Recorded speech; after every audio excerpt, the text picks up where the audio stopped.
Everyone, so I welcome you all to this lecture, and in this lecture we will be discussing about corrosion and rancidity. Corrosion क्या होता है? Corrosion when a metal is attacked by substances around it such as moisture, acids, it is said to be corrode. Okay, and this process is known as corrosion. The black coating on silver and green coating on copper and brown coating on iron are the examples of corrosion. Corrosion causes damage to car bodies, bridges, iron railing, shape, and all of objects made of metals, especially those of iron. Corrosion of iron is a serious problem. Every year, enormous amount of money is spent to replace damaged iron. Rancidity. When fats and oils are oxidized, they become rancid and their smell and taste change. Usually, substances which prevent oxidation, antioxidants, are added to food as fats containing fat and oil. Keeping food in airtight containers help to slow down oxidation. Do you know chips manufacturers usually flush bags of chips with gas such as nitrogen to prevent the chips from getting oxidized? Antioxidants. Antioxidants make an effective guard against food deterioration. Gives that exposure to oxygen and sunlight are the two main factors in oxidation. Which are the two main factors in oxidation? तो corrosion की अगर अपन बात करें, जैसे iron का corrosion अगर होगा तो आयरन के कोरोजन से बनेगी Fe2O3, सिल्वर के कोरोजन से Ag2S, कॉपर के कोरोजन से CuCO3 dot COH old boys. ये काफी इंपॉर्टेंट पॉइंट है that this is basic in nature. तो जो लेमिनेट होता है या पीताम्बरी होता है वो क्या होता है, एसिडिक इन नेचर होता है, और वो उसको क्या कर देता है, रिमूव करने पे हेल्प करता है। Rancidity food stuff, oil substance जो होता है वो ऑक्सीडाइज हो जाता है, ठीक है, from higher chain of carboxylic acid से to low chain aldehydes and all, ठीक है, aldehydes and ketones. Higher chain hydrocarbon से वो low chain aldehydes and ketones में क्या हो जाता है, ऑक्सीडाइज हो जाता है, and then it starts smelling. Okay, so जो एंटीऑक्सीडेंट्स ऐड किए जाते हैं वो ऐड किए जाते हैं जैसे कि BHA, butylated hydroxy anisole, BHT, butylated hydroxytoluene, sodium benzoate, CH5COO, nitrogen gas, etcetera.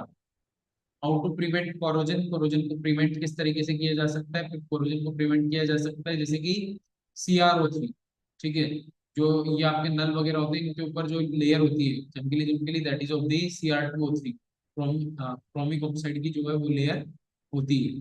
So brass is an alloy which consists of copper, cheap and non-reactive alloy. Another example of non-reacting stainless steel, ठीक है, which is again an alloy of iron carbon, ठीक है, mixture of iron and carbon. इसके बाद है galvanising. Galvanising होता है कि जो आयरन है उससे मोर रिएक्टिव मेटल की लेयर में उसको डिप कर दिया जाता है, ठीक है, कोटिंग आयरन विद स्टील और zinc to prevent corrosion is known as galvanising. Dipping iron or steel in a liquid form of zinc, using it as a negative cathode. With zinc is coated on it, the layer is produced by electrolytic decomposition. Zinc oxides or corrodes to create a zinc oxide layer that does not flake off like iron oxide rust. Electroplating. Electroplating is a process where a metal is coated by electrolytic decomposition with chromium, silver, or other metal.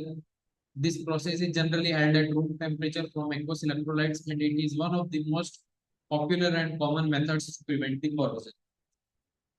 इसके बाद type of chemical reactions, exothermic and other type of chemical reactions, exothermic and endothermic. Exothermic जिसमें heat release होती है, for example मैंने discuss किया था जो CaO plus H2 metallic oxide plus water give rise to metallic hydroxide, that is an exothermic reaction. Endothermic reaction की अगर अपन एग्जांपल लें तो the endothermic reaction which absorbs heat from its environment, जो एनवायरनमेंट से क्या करे, हीट एब्जॉर्ब करे। जितने भी डिकम्पोजिशन रिएक्शन थी सभी कैसी है, एंडोथर्मिक रिएक्शन है, थर्मल डिकम्पोजिशन हो भले ही जो है वो आपका इलेक्ट्रोलाइटिक डिकम्पोजिशन हो, भले ही आपका जो है वो फोटोलाइटिक डिकम्पोजिशन। इसके बाद neutralisation reaction. Neutralisation reaction can be defined as a chemical reaction in which an acid or base quantitatively quantitatively react together to form a salt and water as products. In a neutralization reaction, there is a combination of H plus and OH negative ions, which from water. A neutralization reaction is generally an acid-base neutralization reaction. Precipitation reaction is a chemical reaction which occurs in the aqueous solution and forms precipitates. It means that this occurs in an aqueous solution when two ions bond together to form insoluble salts. AgNO3 plus KCl gives rise to AgCl plus KNO3. Polymerization is a process through which a large number of monomer molecules react together to form a polymer. ठीक है? For example, जैसे कि TFE टेट्राफ्लोरोइथाइलिन से क्या बनता है? TTFE Teflon बनता है. ठीक है? इसके अलावा इथीन से बनता है आपका पॉलीथीन. इसके बाद जैसे कि अदर पॉलीमर्स की अगर हम बात करें, ग्लूकोज से स्टार्च एंड ग्लाइकोजन हमने डिस्कस किया था. पेप्टाइड बॉन्ड की अमीनो एसिड लिंकेज जैसे protein. So on the basis of rate of reaction, there are three kind of chemical reactions: very fast reaction, moderate reaction, and very slow reaction. Very fast reaction जो होती है 10⁻⁻8 से 10⁻⁻6 second के time period में हो जाती है. आयनिक reactions है, न्यूट्रलाइजेशन रिएक्शंस है, प्रेसिपिटेशन रिएक्शंस है. जितनी भी हमने पढ़ी वो वेरी फास्ट रिएक्शंस है. जो अपन स्टार्टिंग में पढ़ी थी वो डबल डिस्प्लेसमेंट की है, वेरी फास्ट. ठीक है. जो PbI2 वाली अपन ने रिएक्शन पढ़ी थी, PbNO3 और twice plus Ki give rise to PbI2 plus KNO3. That is a very fast reaction. ठीक है, वो डबल डिस्प्लेसमेंट का ही एग्जांपल है.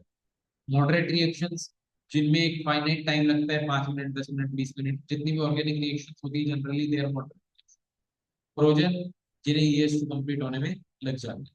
ठीक है. तो इसके बाद रेट मीन्स होता है चेंज इन एनीथिंग पर यूनिट टाइम. ठीक है. रेट वैसे ये सब हमारे सिलेबस में नहीं है. ठीक है. Rate of a chemical reaction means reactants consume per unit time और products form per unit time, that is known as rate of chemical reaction.